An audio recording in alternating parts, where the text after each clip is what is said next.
Bon après-midi, mesdames et messieurs. Bienvenue à cette émission spéciale en direct de l'Hôtel du Parlement à Québec, plus précisément en direct de la salle du Conseil législatif, où les invités ont pris place et où, dans quelques instants, les 28 nouveaux membres de l'Ordre national du Québec vont recevoir leurs insignes. Si vous le voulez bien, on les rejoint immédiatement sur le parquet. Monsieur le président de l'Assemblée nationale, M. Jean-Pierre Saint-Onge, Madame la vice-première ministre et ministre de l'Énergie et des Ressources, Monsieur le leader adjoint de l'opposition officielle, Monsieur le président du Conseil de l'Ordre national du Québec, Mesdames et Messieurs membres du Conseil, distingués invités. L'Ordre national du Québec nous offre aujourd'hui l'image vive d'hommes et de femmes qui sont d'abord heureux de se rencontrer. Que ce soit par leur création ou leur réalisation dans les domaines scientifiques, économiques, social, culturel ou humanitaire, ceux et celles qui viennent s'adjoindre à l'Ordre national du Québec sont porteurs de leurs propres valeurs et nous offrent des références collectives, des valeurs éthiques aussi bien que des profils personnels à méditer chacun pour soi. Choisir 28 personnalités parmi toutes les candidatures reçues de toutes les régions du Québec est une tâche difficile pour les membres du Conseil de l'Ordre. Le Conseil de l'Ordre, présidé par M. Bernard Lamarre, a mené ses travaux à terme en formulant ses recommandations au Premier ministre. Ces recommandations ont fait l'objet d'un décret du gouvernement. Mesdames et Messieurs, c'est le chef du gouvernement et Premier ministre du Québec, M. Robert Bourassa, qui vous rend hommage aujourd'hui au nom de la population du Québec. M. Bourassa.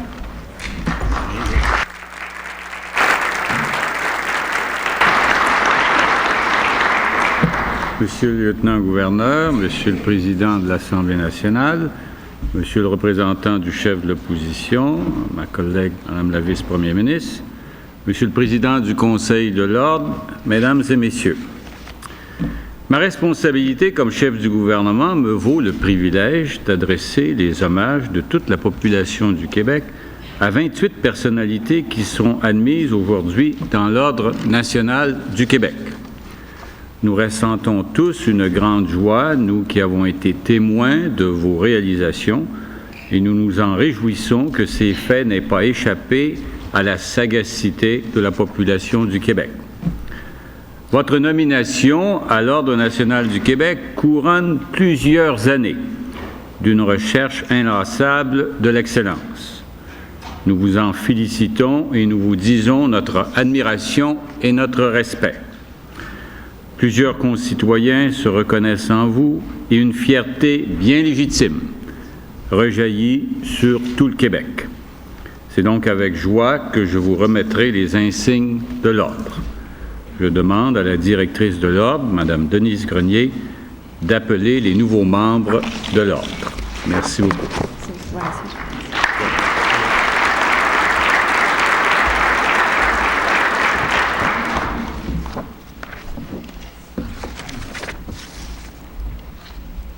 Est nommé grand officier de l'Ordre national du Québec, le général Jean-Victor Allard. Né à Nicolet, officier dans la milice dans les années 30, la carrière militaire du général Allard prend son essor au cours de la Deuxième Guerre mondiale, alors qu'il s'illustre sur les champs de bataille européens. Il établira de nombreux précédents qui ont jalonné sa carrière lorsqu'il deviendra le premier francophone à atteindre le grade de général. À ce titre, il contribuera à l'unification des forces armées canadiennes et créera des unités de langue française dans tous les secteurs d'activité militaire. C'est au général Allard que l'on doit le Collège militaire de Saint-Jean, où sont formés des francophones de la force militaire, de même que la mise sur pied de la 5e brigade francophone. Général Jean-Victor Allard.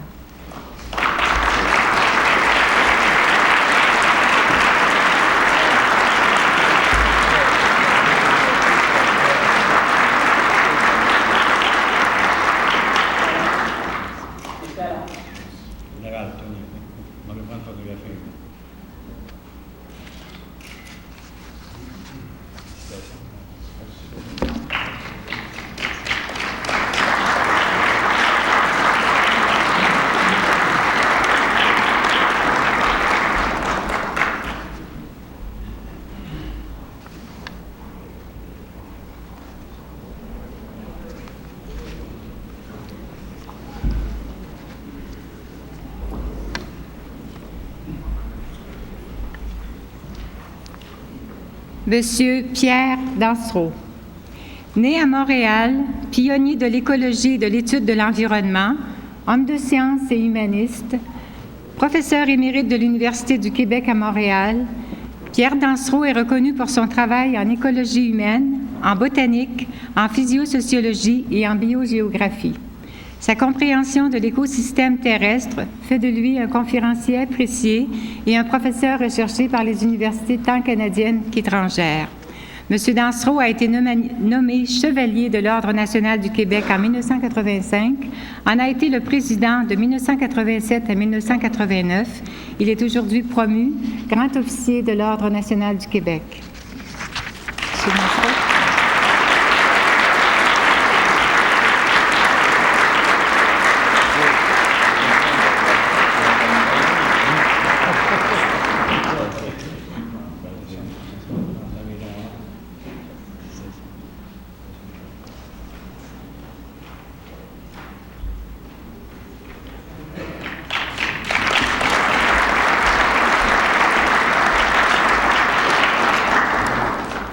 Monsieur Roger Gaudry. Né à Québec, docteur en chimie de l'Université Laval où il a été professeur titulaire de 1950 à 1954, directeur des laboratoires de recherche de la firme Ayerst pendant plus de 10 ans, il fut ensuite nommé recteur de l'Université de Montréal, poste qu'il occupera de 1965 à 1975. Sa réputation s'étend bien au-delà du Québec puisqu'il est devenu président du Conseil des sciences du Canada, président du Conseil de l'Université des Nations unies et président de l'Association internationale des universités. Auteur d'une centaine de communications scientifiques, ses travaux de chimie ont été couronnés par la médaille Parizeau et par le Prix scientifique du Québec. M. Gaudry a été membre de plusieurs conseils et comités scientifiques et d'œuvres humanitaires. Mentionnons enfin qu'il est président de la Fondation Jules et Paul-Émile Léger depuis 1983. M. Gaudry.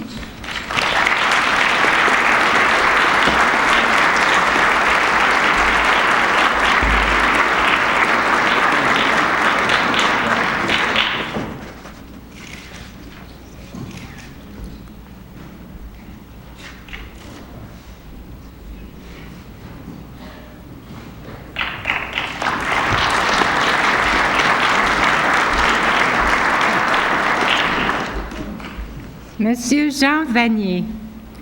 Né à Genève, il est le fils du général Georges Vanier, ancien gouverneur général du Canada. En 1964, il achète une petite maison à Trollibreuil, au nord de Paris, et invite 2 hommes, comme il le dit lui-même, blessés dans leur intelligence, à venir y vivre, eux qui avaient toujours vécu en institution. L'Arche était fondée et allait devenir une fédération internationale comprenant 90 communautés à travers le monde, dont 8 au Québec. L'Arche regroupe maintenant 3000 personnes et l'œuvre de l'Arche repose sur l'amour des plus démunis.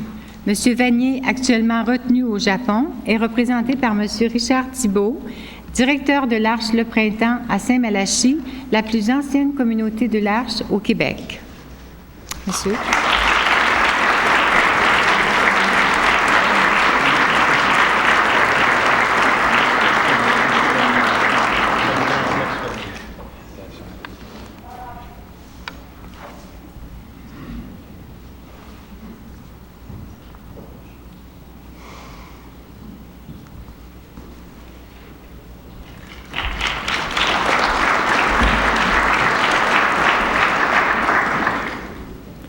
Monsieur Claude Bélan, nommé officier de l'Ordre national du Québec. Né à Montréal, admis au barreau en 1956, il s'oriente vers le droit des coopératives et le droit commercial. Sa spécialisation le conduit à l'enseignement à l'École des hautes études commerciales, à l'Université de Montréal et à l'École du barreau. Il collabore en 1962 à la fondation d'une fédération francophone de caisses d'épargne et de crédit.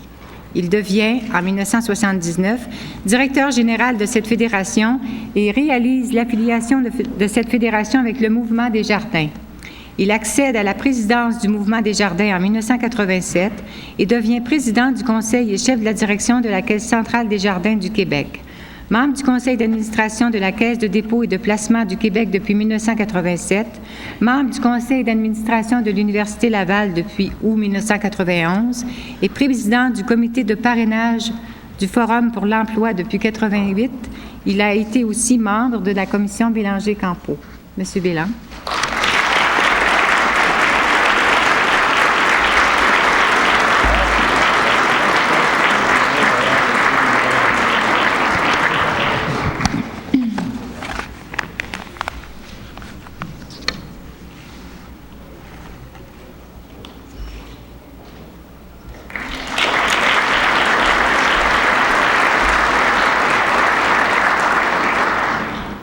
Madame Madeleine Blanchet.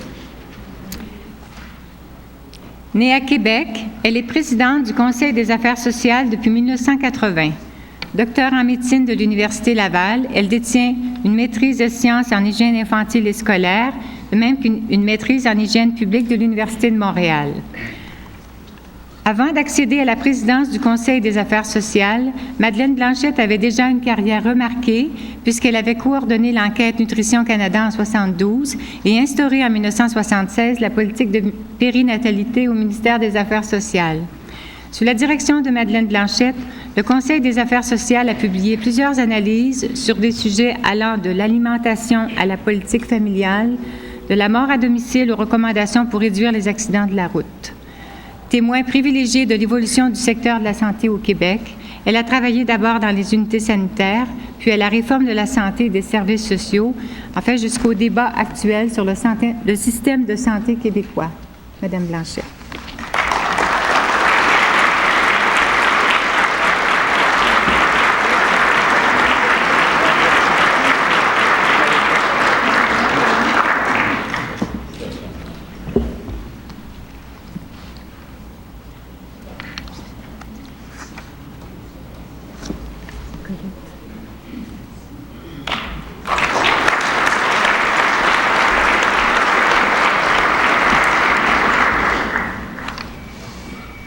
Monsieur Fernand Dumont.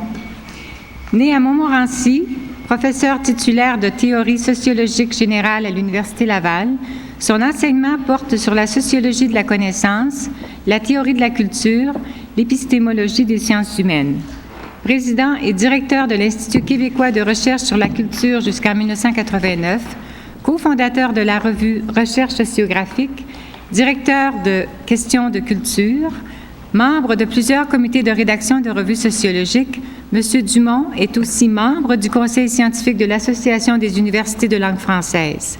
Plusieurs fois boursier, il a reçu des distinctions et prix dont le prix scientifique du Québec. Il est l'auteur d'une douzaine d'ouvrages, dont 4 publiés à Paris et traduits en espagnol et en anglais.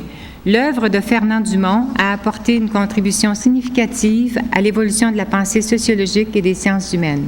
Monsieur Dumont.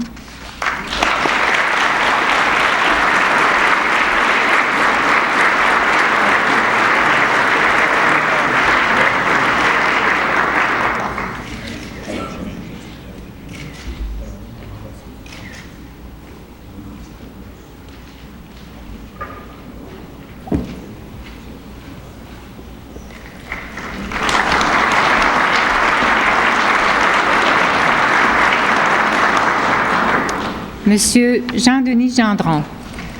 Né à Saint-Antoine-sur-le-Richelieu, pionnier dans l'établissement de la politique linguistique du Québec, auteur du rapport Gendron, il a été président du Conseil de la langue française de 1977 à 1979 et directeur du Centre international de recherche sur le bilinguisme à l'Université Laval, de 1979 à 1986.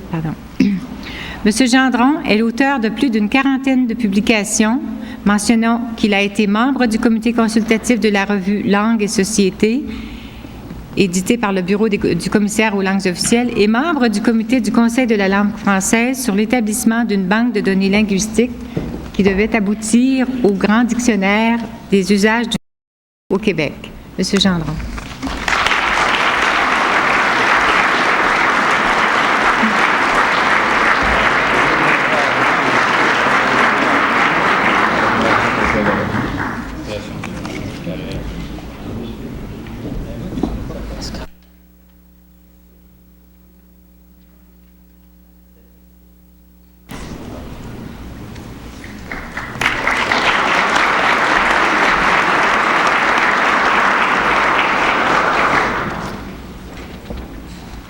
Monsieur Jacques-Henri Pain. Né à Lachine, économiste, fondateur du département de démographie de l'Université de Montréal, éducateur, il a éveillé la conscience sociale des Québécois aux problèmes démographiques, tant par son enseignement que par ses publications. Monsieur Henri Pain s'est impliqué à divers titres au sein de plusieurs associations. Il a été président de l'Institut canadien des affaires publiques, commissaire à la Commission royale d'enquête sur la situation des femmes au Canada, membre du Conseil de recherche en sciences humaines du Canada, président du Comité consultatif sur les statistiques et études démographiques, président de la Fédération canadienne de démographie. Ses ouvrages ont été reconnus, entre autres, par la Société royale du Canada et par l'ACFAS. Monsieur Henri Pain.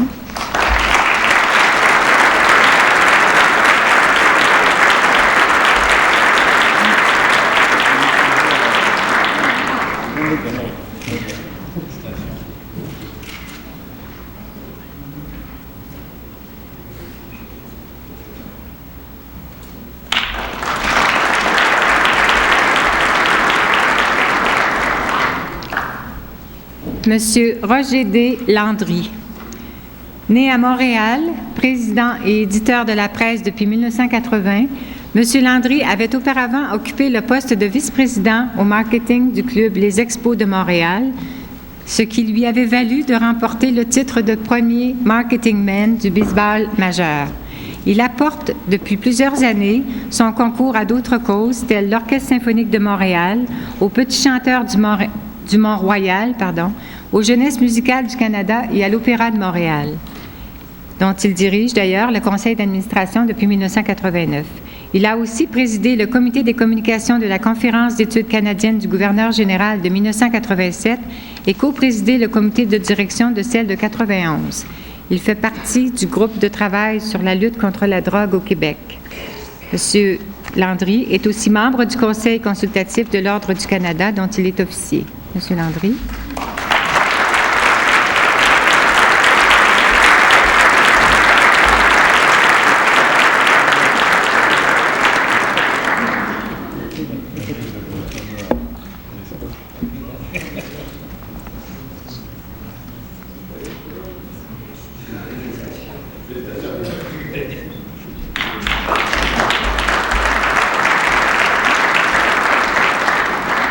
Monsieur Jean-Marc Léger.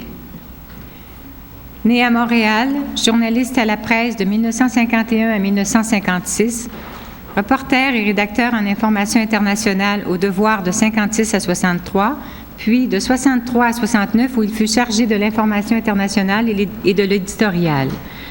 Secrétaire général, puis président de l'Union des journalistes de langue française, fondateur et directeur de l'Office de la langue française, secrétaire exécutif puis secrétaire général de l'Agence de coopération culturelle et technique des pays de langue française à Paris de 70 à 74, délégué du Québec à Bruxelles de 1978 à 1981, associé à la Fondation et premier secrétaire général de l'Association des universités de langue française du Québec, de 1961 à 1978, il est, depuis sa retraite du gouvernement du Québec, directeur de la Fondation Lionel Groulx.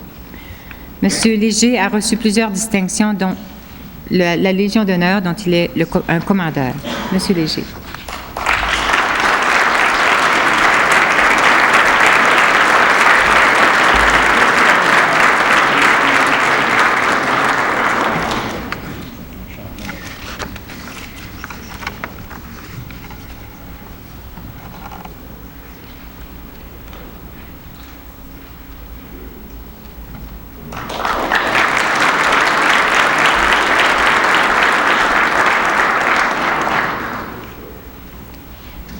Monsieur Jean-Guy Paquette, né à Montmagny, chercheur de renom, auteur de 2 volumes et de plus de 50 articles scientifiques dans le domaine de la robotique, recteur de l'Université c'est vraiment pas l'erreur à faire. Recteur de l'Université Laval de 1977 à 1987, il a favorisé le développement de liens étroits entre l'université et le milieu socio-économique. Fondateur du groupe d'action pour l'avancement technologique et industriel de la région de Québec, initiateur de l'Institut national d'optique et du Parc technologique du Québec métropolitain, M. Paquette est aussi Après 25 ans de vie universitaire excusez-moi. Je vais reprendre, si vous voulez, parce que je trouve que c'est bien injuste pour M. Paquette. Né à Montmagny, chercheur de renom, auteur de 2 volumes et de plus de 50 articles scientifiques dans le domaine de la robotique, recteur de l'Université Laval de 1977 à 1987, il a favorisé le développement de liens étroits entre l'université et le milieu socio-économique. Il est fondateur du groupe d'action pour l'avancement technologique et industriel de la région de Québec, initiateur de l'Institut national d'optique et du Parc technologique du Québec métropolitain.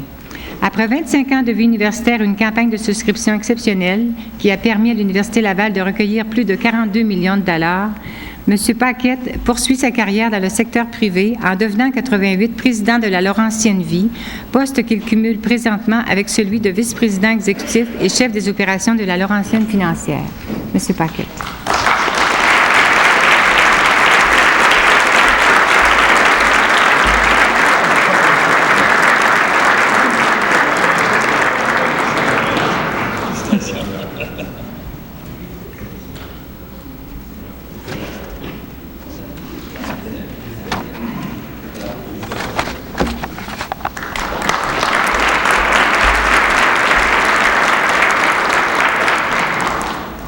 Madame Mary Simon. Née à Kangier-Shilujuak, au Nouveau-Québec, Mary Simon est présidente de la conférence circumpolaire Inuit depuis 1986 et représente 115 000 Inuits du monde entier répartis dans 4 pays. La conférence s'intéresse sur la scène internationale aux droits de la personne, aux questions environnementales et aux questions touchant la paix et la sécurité. Grâce à son leadership, Mary Simon a grandement contribué aux travaux de divers organismes des Nations unies, tels le Bureau international du travail, le Programme environnemental des Nations unies et la Commission des droits de la personne. À titre de présidente de la Société Makivik, elle a assumé la responsabilité de la mise en œuvre de la Convention de la baie James et du Nord québécois. Mrs. Mary Simon.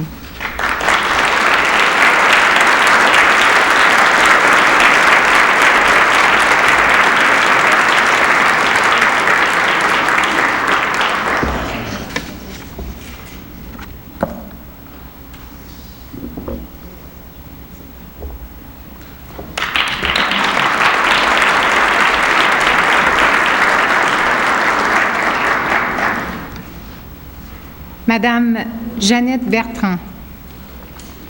Née à Montréal, Jeannette Bertrand amorce sa carrière avec la chronique « Opinion de femmes » du Petit Journal. Elle tiendra par la suite le Courrier du Cœur pendant 17 ans, puis la chronique « L'Agence matrimoniale de Jeannette ». Pendant 7 ans, elle écrit des textes et interprète un des rôles principaux de « Toi et moi », Adam et Ève, Comment, pourquoi et l'École du bonheur. Quelle famille tiendra l'antenne pendant 5 ans à Radio-Canada et confirmera sa popularité. Grand-papa révèle une autre facette de sa personnalité en traduisant sa volonté de traiter des sujets tabous et trace la route à la série « Parler pour parler » qu'elle anime à Radio-Québec. En 1982, elle commence à diriger une série de 52 émissions, puis en 1986, elle propose 5 dramatiques avec un grand A qui lui a assuré le prix Gémeaux en 1989. Madame Bertrand.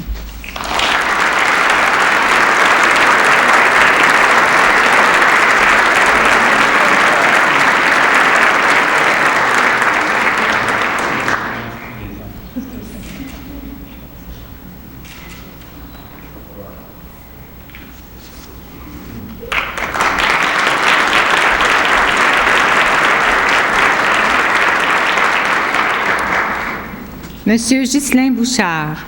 Né au Lac-Saint-Jean, ex-directeur de l'École de langue française et de culture québécoise de l'Université du Québec à Chicoutimi, M. Bouchard a assumé plusieurs responsabilités dans le domaine socio-culturel.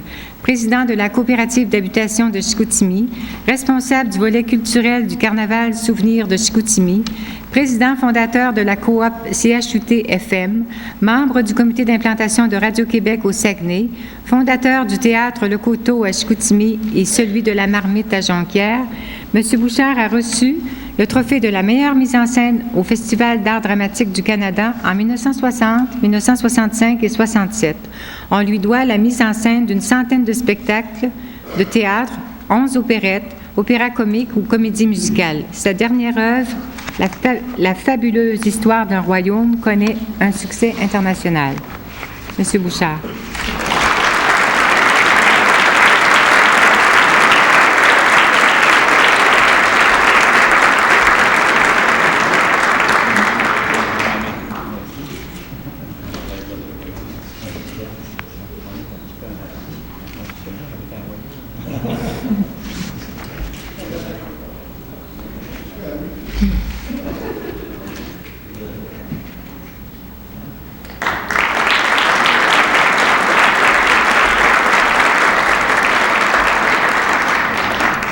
Le révérend-père Roland Brunel. Né à Joliette, le révérend-père Brunel apprend le violon dès son jeune âge. Il acquiert sa formation musicale à Joliette, puis à Montréal, à Bruxelles, à Rome et à Paris. À son retour, il enseigne la musique au séminaire de Joliette où il est directeur des études musicales.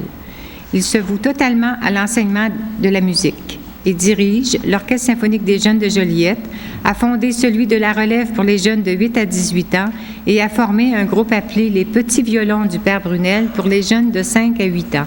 Il aura formé une pléiade de violonistes, dont la mieux connue, Angèle Dubois. Révérend Père Brunel.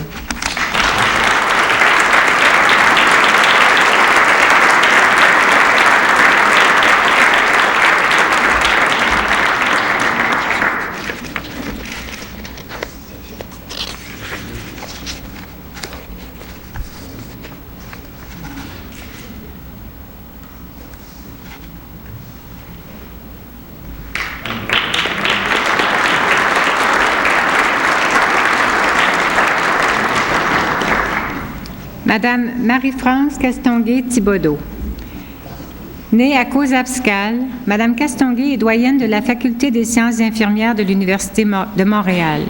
Après avoir travaillé comme infirmière dans plusieurs hôpitaux du Québec, à la Croix-Rouge, en Ontario et même en Angleterre, elle devient professeure à l'Université de Montréal en 1967, puis professeure titulaire en sciences infirmières et doyenne de la faculté depuis 1981.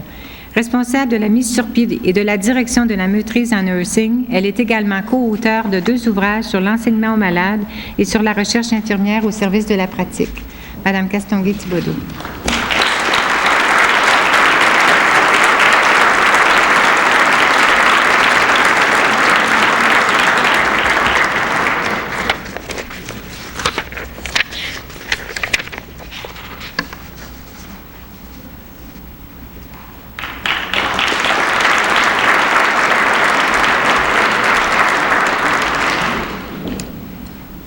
Madame Madeleine Ferron.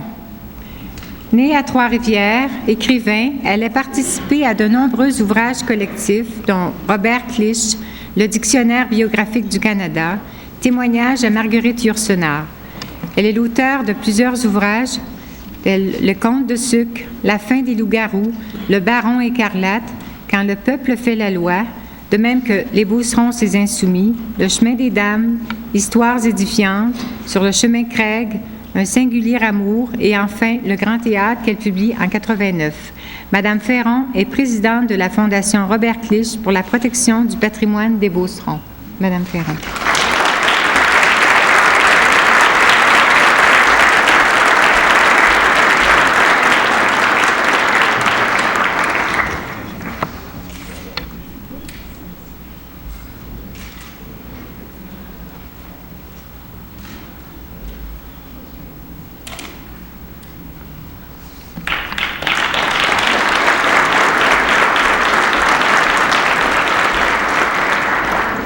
Monsieur Harold Greenberg. Né à Montréal, président-directeur général de Astral Incorporé, Monsieur Greenberg amorce sa carrière avec ses 3 frères en fournissant l'équipement photographique aux consommateurs et professionnels de la vidéo. L'entreprise devenue Bellevue Pathé Limitée prend de l'expansion et devient enfin Astral Photo qui compte aujourd'hui 145 magasins. M. Greenberg est membre de plusieurs associations de l'industrie. Il a été un des supporters du Festival des films québécois au Festival des films à Blois en France en 1991 et président du Comité d'études sur les industries de la culture et des communications Canada. M. Greenberg.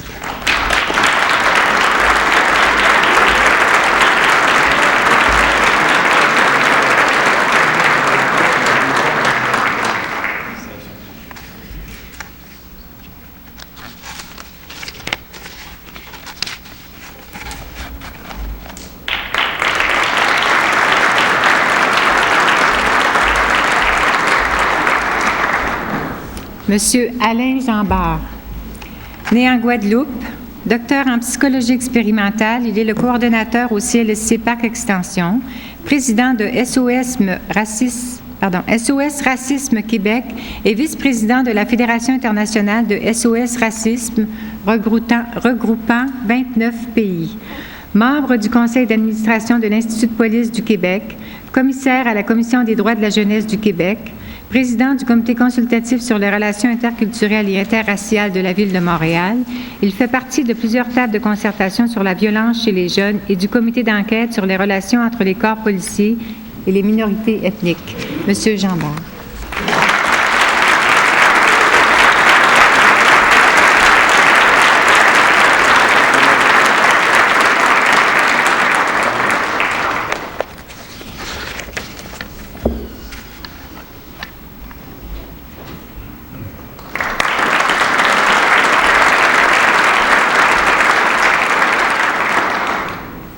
Monsieur Walter Joachim.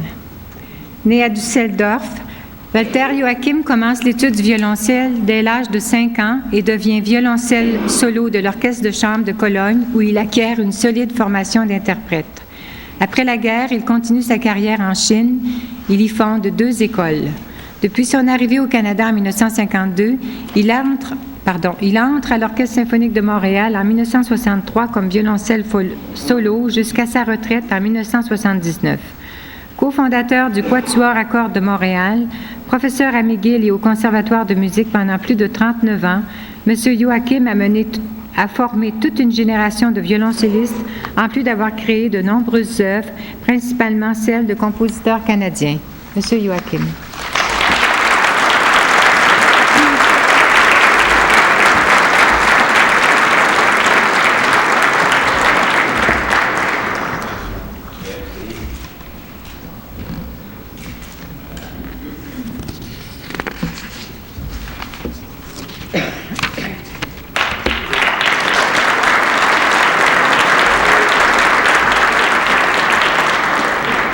Monsieur Pierre Nadeau. Né à Montréal, journaliste depuis 35 ans, il a commencé sa carrière à la station CJBR de Rimouski avant de parfaire sa formation à Paris où il a effectué des reportages pour l'ORTF. De retour au pays, il entre au service de Radio-Canada. Il y animera des émissions telles Images en tête, Aujourd'hui, Caméra. Meilleur reporter à la télévision en 1964, il est nommé correspondant permanent de Radio-Canada à Paris en 1965. Il reviendra à Montréal pour assurer des séries d'émissions qui allaient confirmer sa réputation. Le Monde maintenant, Le Point, Week-end, Le 60 et Télémag. À Toronto, il présentera l'émission Week-end à la CBC. Ses reportages effectués à l'étranger sont fort nombreux. Récipiendaire du prix Artiste comme animateur préféré d'émissions d'information en 88, il anime actuellement le magazine hebdomadaire L'Événement et produit une série sur l'information juridique Si j'avais su au réseau TVA. Monsieur Nadeau.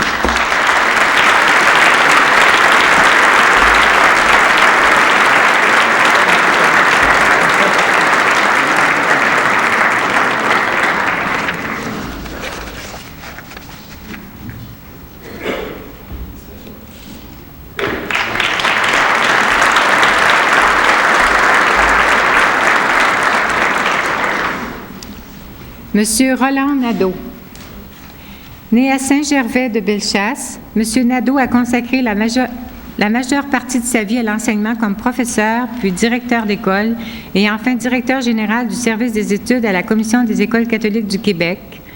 Initiateur de nombreux projets, il a entre autres occupé le poste de secrétaire trésorier et celui de président au syndicat des professeurs des instituteurs catholiques du Québec. Il a été membre fondateur de la CELF, membre fondateur de la Fédération des écoles de parents, président de l'Association des directeurs des études de la province de Québec et représentant du Conseil d'expansion économique du Québec, directeur général de l'Institut canadien.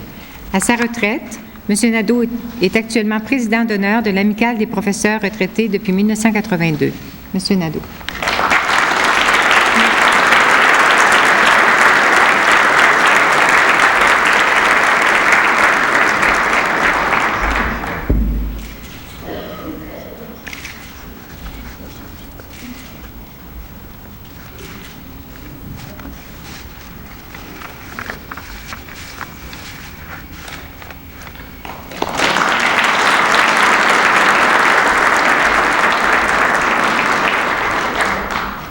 Monsieur Ernest Palacio-Morin.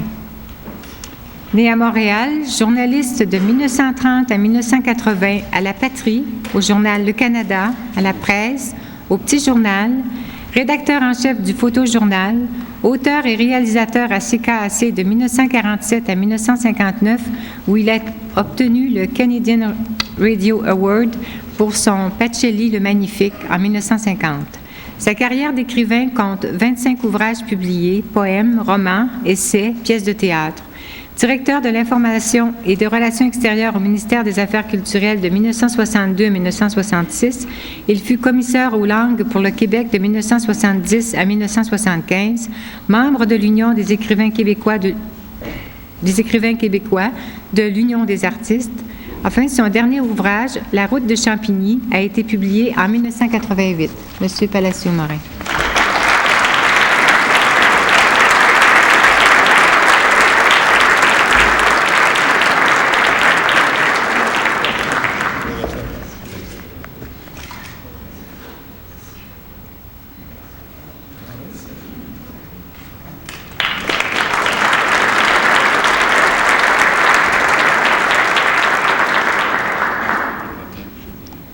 Monsieur Alphonse Roger Pelletier.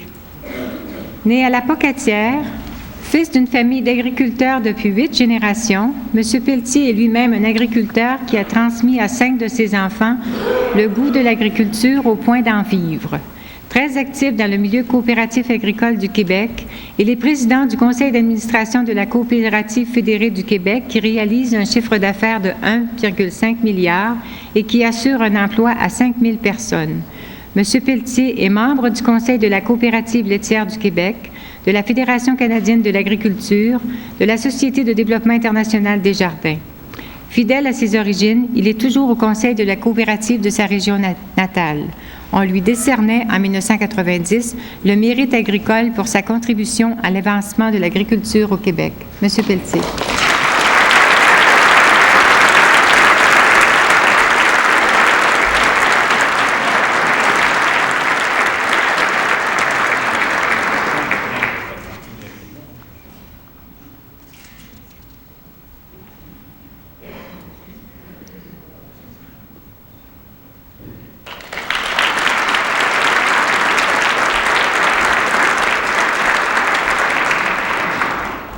Monsieur Serge Saucier. Né à Montréal, Serge Saucier est président et chef de la direction de Raymond Chabot, Martin et Paré. En 20 ans, il aura gravi tous les échelons de l'entreprise dont il assure la présidence depuis 1980. Sous sa direction, le groupe connaît un essor remarquable puisqu'il est aujourd'hui le plus important cabinet de services de comptabilité et d'administration générale du Québec. M. Saucier est aussi président du conseil d'administration de l'École des hautes études commerciales. Il a présidé plusieurs collectes de fonds pour plusieurs hôpitaux de Montréal, pour le Centre Immaculée Conception, la campagne de financement de l'Université de Montréal et Jeunesse musicale du Canada. L'Université de Montréal soulignait en 1989 sa contribution à l'essor de la communauté québécoise, alors que McGill lui décernait le McGill Management Achievement Award. M. Saucier.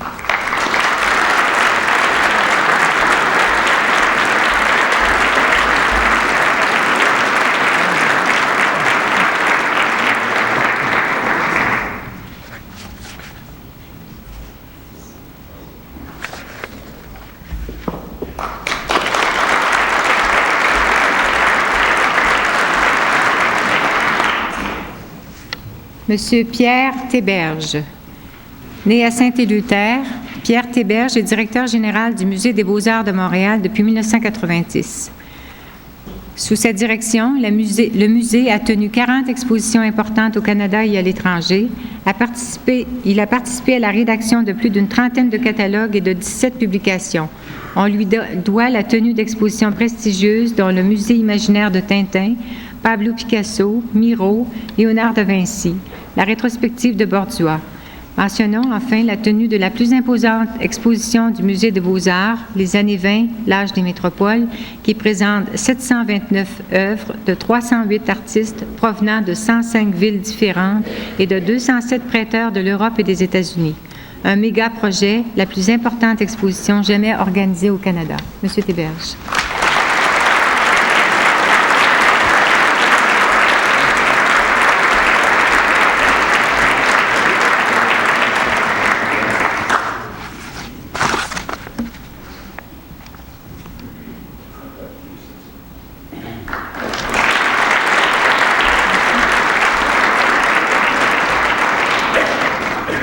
Monsieur Paul Zumthor. Né à Genève, Paul Zumthor est l'un des grands médiévistes de cette fin de siècle. Sa carrière s'étend sur plus d'un demi-siècle et l'a conduit à Amsterdam et à Montréal, où il a mis sur pied et animé le programme de littérature comparée à l'Université de Montréal. Son œuvre scientifique est considérable, puisque plus de 100 ouvrages, articles, comptes rendus, recueils de poésie, romans, essais le situent d'emblée comme un auteur incontournable. Ses travaux sur l'analyse textuelle et l'oralité ont bouleversé nombre d'idées reçues dans le domaine de la littérature française. En outre, tant par ses qualités d'écrivain que par son art de la parole, Paul Zumthor a réussi à toucher un public qui n'a pas accès aux résultats de recherche aussi poussés. Monsieur Zumthor.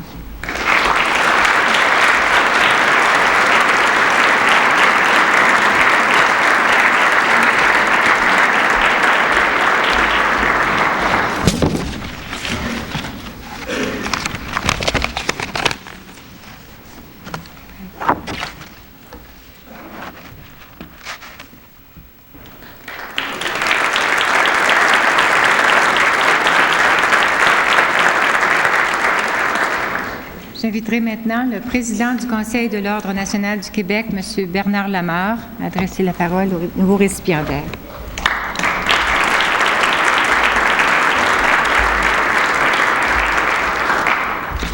Monsieur le Premier ministre, Monsieur le lieutenant-gouverneur, Monsieur le Président de l'Assemblée nationale, Madame la vice-première ministre et ministre de l'Énergie et des Ressources, Monsieur le leader adjoint de l'opposition officielle, Mesdames et Messieurs du Conseil de l'Ordre, distingués invités, et Mesdames et Messieurs les nouveaux membres de l'Ordre du Québec.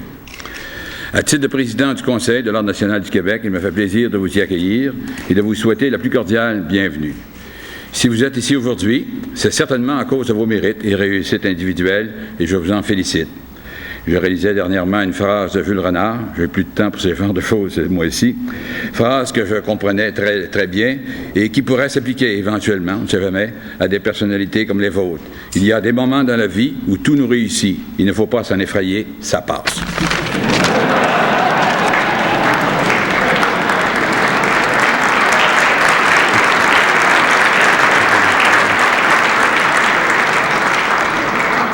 Je voudrais profiter de l'occasion pour remercier les membres du Conseil pour leur support dans la réalisation de nos travaux. Cela consiste essentiellement à recommander au Premier ministre la liste annuelle des personnes à inviter à faire partie de l'Ordre. Pour paraphraser Cesbron, l'Ordre, c'est comme une maladie contagieuse. Seuls ceux qui l'ont déjà peuvent vous la conférer. Merci à vous aussi, Monsieur le Premier ministre, de tenir compte si judicieusement de nos recommandations et de bien vouloir présider cette cérémonie. En guise de conclusion, et comme les nouveaux membres de l'Ordre national du Québec ont certainement assez d'humilité pour supporter cette marque d'appréciation, je vous invite tous à les applaudir chaleureusement. Félicitations.